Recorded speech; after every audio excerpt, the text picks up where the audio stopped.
This is the true story of Lucy Chapman, who in 1903 amazingly managed to secure a divorce from her alcoholic husband who'd abandoned her for more than a year, even though she didn't meet the strict legal bar of evidence required by the old divorce laws. Lucy was one of seven children, five of them daughters, born into a well-respected but struggling farm family. She was the great-granddaughter of a captain in the Revolutionary War, and though her family had fallen on hard times over the generations, they were well thought of. Her father found faith as a teenager and became a devout Christian and valued member of the church community long before Lucy was born. In 1890, in Wichita, Kansas, Lucy married George Chapman, a conductor on the Southern Pacific Railroad. It was considered a good match. George hailed from Canada, and though not much is known about his early life, we do know Lucy loved him deeply. With his high-ranking job as a train conductor, George brought stability and steady wages to their partnership.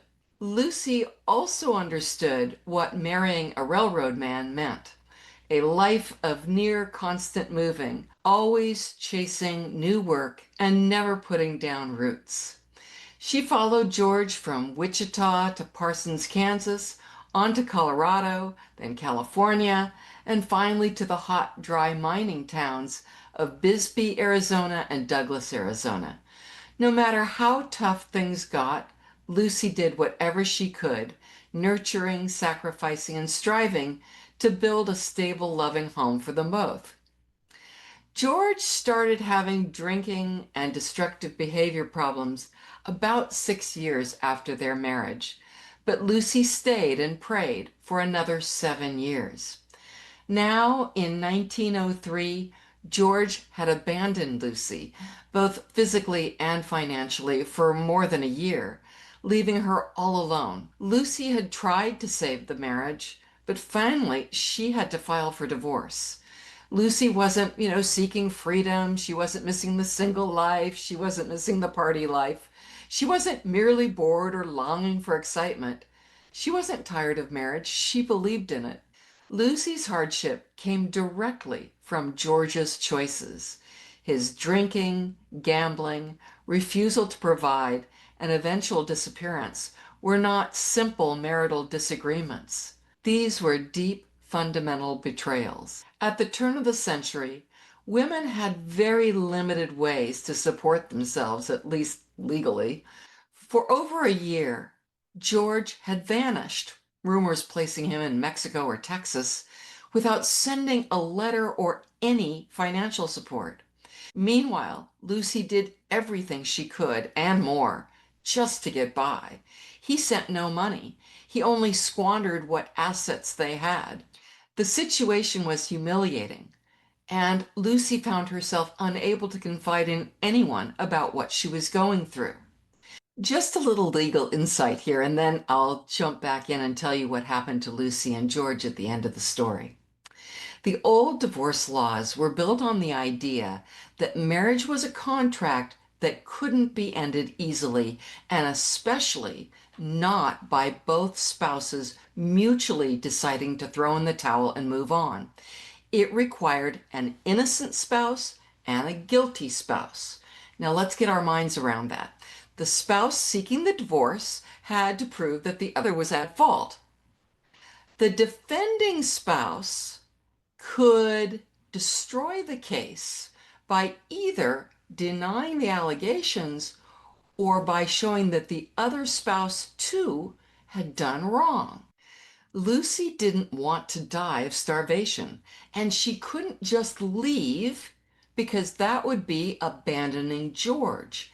That would be misbehavior on her part. And in the eyes of the court, under these old laws, one spouse had to be innocent and the other quite bad. Otherwise, a divorce couldn't be granted. If both were horrible people, then, well, I guess they deserved each other for the rest of their lives, didn't they? At least that was the view of the court and society at that time. So how did Lucy make it? Well, she worked from dawn to dusk, taking in boarders just to keep a roof over her head and food on the table. Having lodgers saved her life. Even when she heard that George had reappeared one town over, ragged and destitute and hiding from her, Lucy searched for him and went into debt to buy him a new suit, trying to give him a reason to come home, to change, to get a job, and to live up to his marriage vows. But George left again and never looked back. Still, Lucy didn't immediately rush to court. She endured, she waited, and she hoped, risking not only heartbreak, but her reputation and economic future. Because in that time and place, being a deserted wife meant facing poverty, judgment, and gossip and stigma. It also made you vulnerable to other abusers who were looking to prey on a vulnerable woman. Under Arizona's old at-fault divorce laws, she had to stand in court and recount her husband's abandonment, drunkenness, and total rejection. But that wasn't enough. Back then, the court wasn't looking for fairness or even trying to pressure George to shape up. The laws were designed to keep marriages together, even horrible marriages, for life. They didn't take a wife's word for abuse, abandonment, drunkenness, failure to provide, or infidelity. She had to present supporting, corroborating evidence, and it had to be airtight evidence, just like the kind you'd need in a criminal trial today. Lucy had the impossible task to find someone who knew her husband by sight, could testify about his whereabouts. Remember, he's a railroad man. His drunkenness, his poor job performance, his demotions and firings, his neglect of duty to her. They had to testify when he had disappeared and that it had been over the state line and how long he'd been gone and whether he had sent money.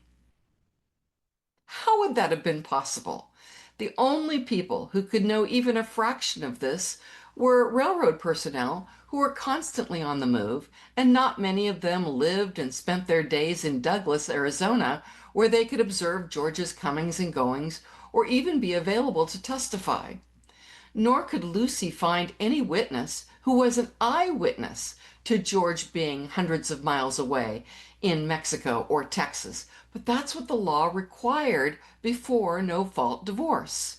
The law helped the abuser, the cheater, and the abandoner. There were no shortcuts. Even if George was too drunk to appear in court or simply didn't care enough to respond, that didn't make anything easier for Lucy. Arizona's old divorce laws at that time didn't allow a marriage to end just because one spouse refused to appear in court. Today, with no-fault divorce, Lucy could have gotten a default judgment if George didn't come to court. Back then, his absence in court could derail her hopes of getting free from him. Do you see how dangerous those old laws were? Believe it or not, Lucy also had to convince the court that this wasn't some scheme where she and George were just pretending the marriage was broken so that they could quietly agree to divorce and go their separate ways. Any hint of collusion, any suggestion that they were working together to manufacture grounds for divorce could have doomed her case entirely. She had to prove that the crisis in her marriage was real. George really was in Texas or Mexico and hadn't sent money to support her. And of course, there were no video cameras, credit card records, or tracking apps to show where George had been for the past 15 months. On top of that, she couldn't even file for abandonment unless she could prove that he was out of the state on the exact day she submitted her petition. She couldn't just say, I've tried, but it's not working. We have irreconcilable differences. Instead, she was forced to go through the public, humiliating ordeal of proving again and again that she'd been openly abandoned and kicked to the curb. There was no dignity. This was humiliating. In fact, the court was really victimizing her again. At any rate, divorces were public matters, and there was no hiding from the community.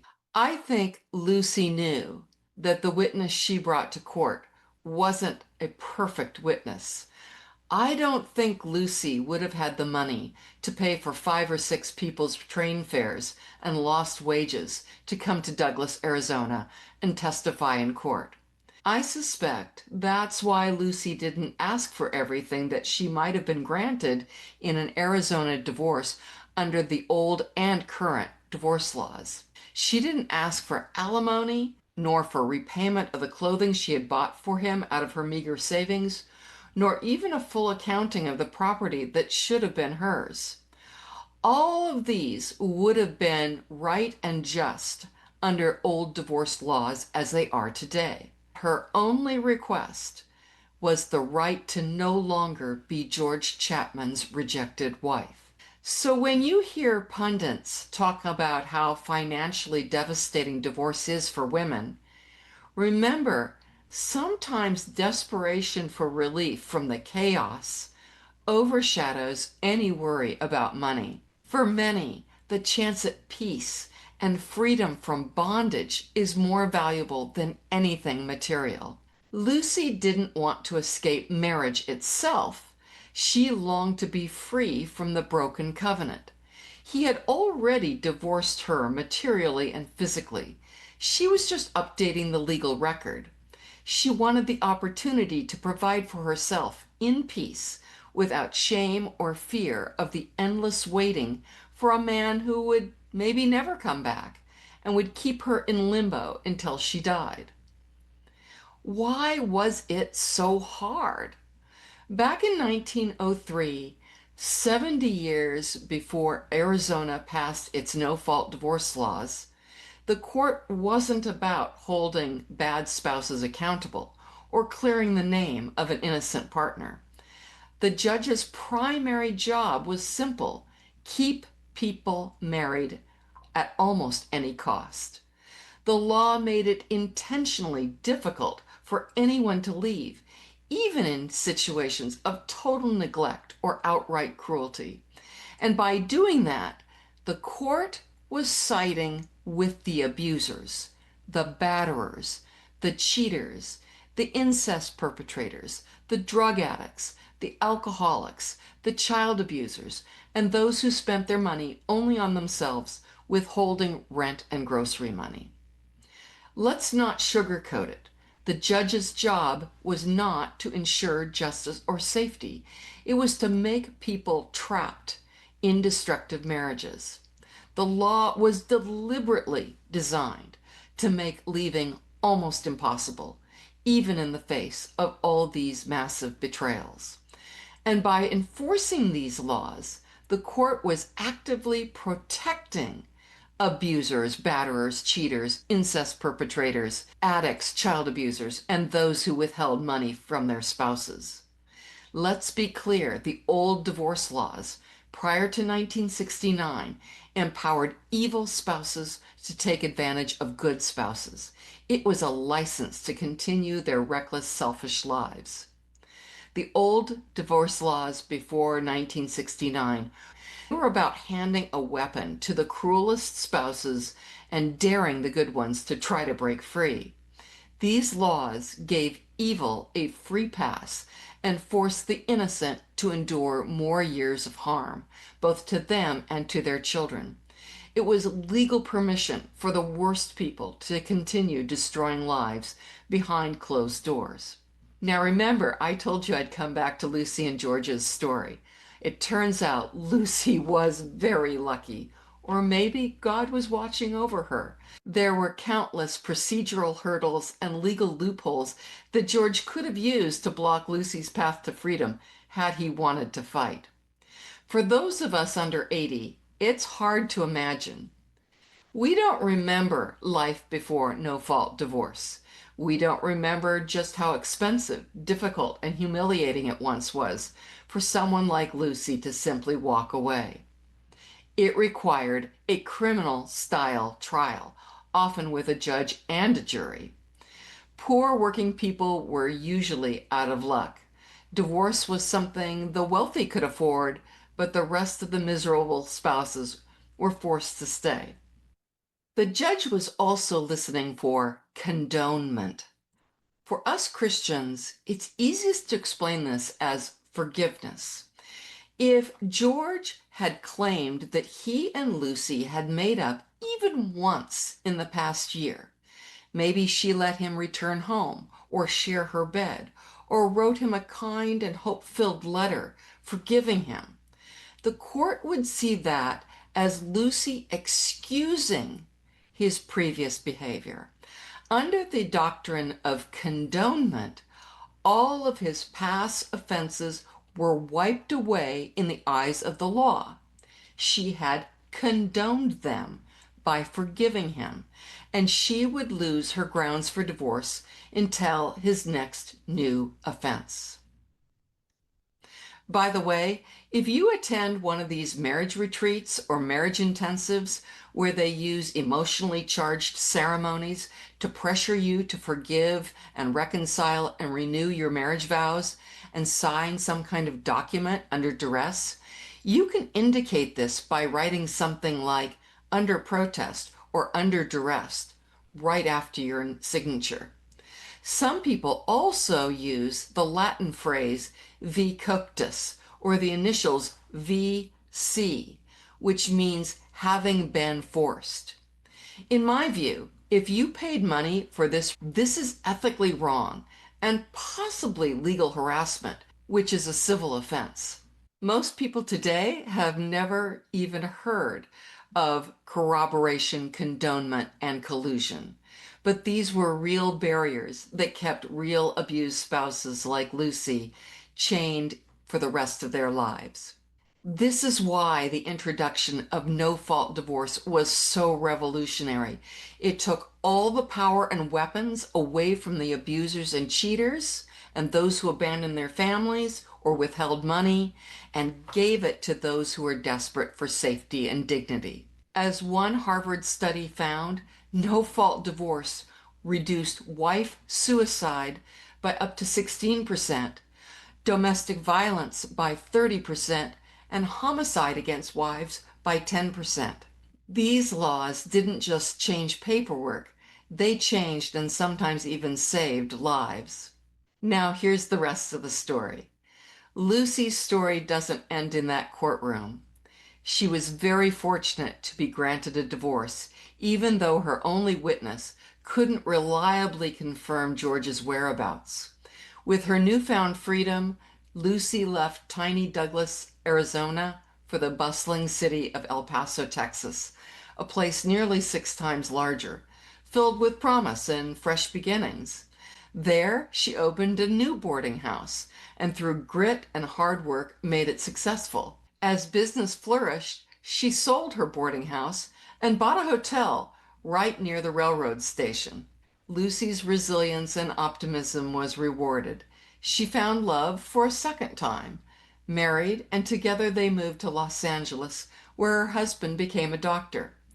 Against all odds, Lucy's perseverance brought her not just survival, but the brighter, more secure life she always hoped for. As for George, his path was very different. His refusal to follow directions lost him job after job on the railroad. One day, in a show of impulsive disregard, he tossed a valuable cargo from a train while crossing the Yuma River Bridge, an episode that left his superiors no choice but to pressure him to resign. Townspeople reached out to help him, but he turned them away. His drinking continued, his health declined, he scorned friends, and he further drifted from stability. He lived on the streets. It wasn't until just 2 days before his death, suffering from screwworms, that he finally went to the hospital. Lucy's story is at heart one of courage and tenacity to escape the bondage to a destructive marriage that her husband had already destroyed.